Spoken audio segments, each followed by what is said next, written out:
अस्सलाम वालेकुम। मेरा नाम डॉक्टर काजी फराज है। मैं consultant ENT and head and neck surgeon की हैसियत से मॉडर्न हॉस्पिटल में काम कर रहा हूँ। आज हम थायराइड के हवाले से बात करेंगे।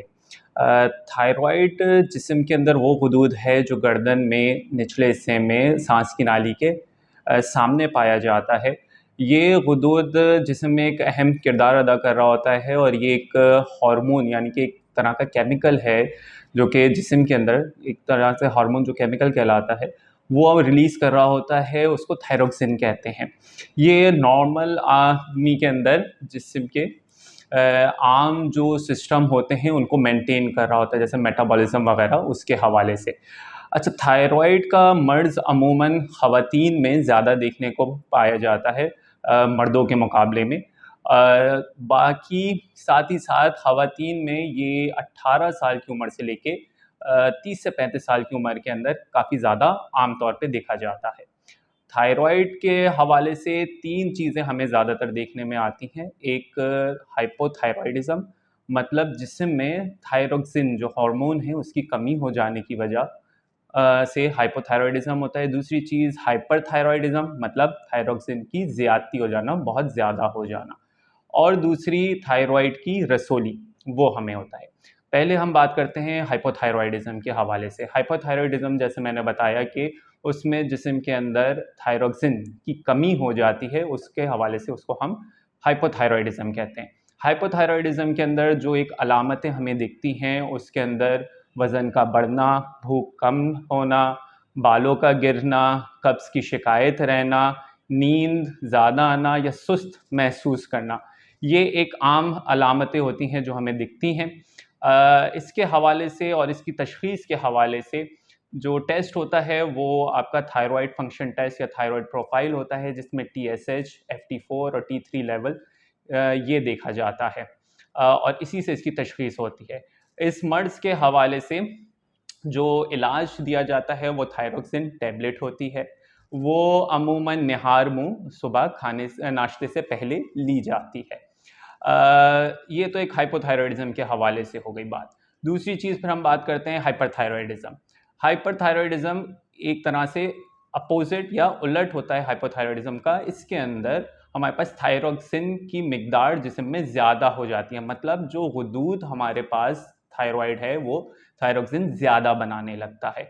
उसकी वजह से इंसान को जो अलामतें आती हैं वो भूख का ज़्यादा लगना, वज़न कम होना, बेचैनी या दिल की धड़कन तेज़ हो जाना, मोशन की शिकायत रहना, गर्मी ज़्यादा लगना, साथ ही साथ वज़न का कम होना, ये सारी चीज़ें होती हैं।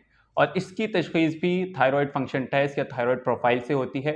और इसका इलाज जो होता है अमूमन जो है आपकी टैबलेट न्यूमरकाज़ोल, उसके ज़रिए होता है, या हमारे पास रेडियो एक्टिव आयोडीन जो होती हैं दवाइयाँ वो दे के भी हो सकता है।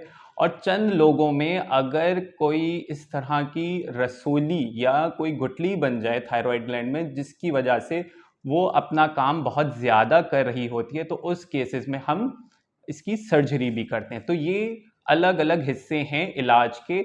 इन सब चीज़ों की तशख़ीस के लिए थायरॉइड प्रोफाइल टेस्ट, अल्ट्रासाउंड, ये सारी चीज़ें होती हैं।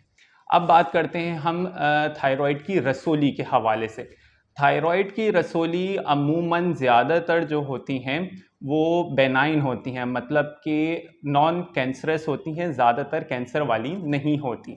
मतलब 80 से 90% जो भी थायरॉइड की रसोली होती है उनमें कैंसर नहीं पाया जाता। जो मरीज़ हमारे पास क्लिनिक के अंदर आता है उसके अंदर गर्दन की सूजन के साथ हमारे पास आता है ईएनटी क्लिनिक में।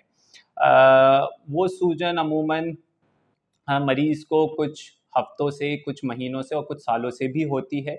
अमूमन जो रसोली जैसे मैंने बताया जो नॉन कैंसरस होती हैं वो बहुत आहिस्ता-आहिस्ता बढ़ती हैं, तो ये बहुत आहिस्ता-आहिस्ता ड्यूरेशन के साथ, वक़्त के साथ बढ़ना शुरू होती है। तो जब भी मरीज़ हमारे पास आता है तो ये सूजन काफ़ी पहले से उसको होती है, जैसे कि महीना, 2 महीने या कुछ सालों की भी होती हैं और आहिस्ता-आहिस्ता बढ़ रही होती हैं। खुदा ना ख़ास्ता अगर ये सूजन बहुत तेज़ी से बढ़ने लगे या इसके अंदर कोई दर्द की अलामत हो या उसकी वजह से आवाज़ में तब्दीली आने लगे, तो इसमें कैंसर की अलामात ज़्यादा हो जाती हैं और चांसेस कैंसर के ज़्यादा हो जाते हैं इसमें।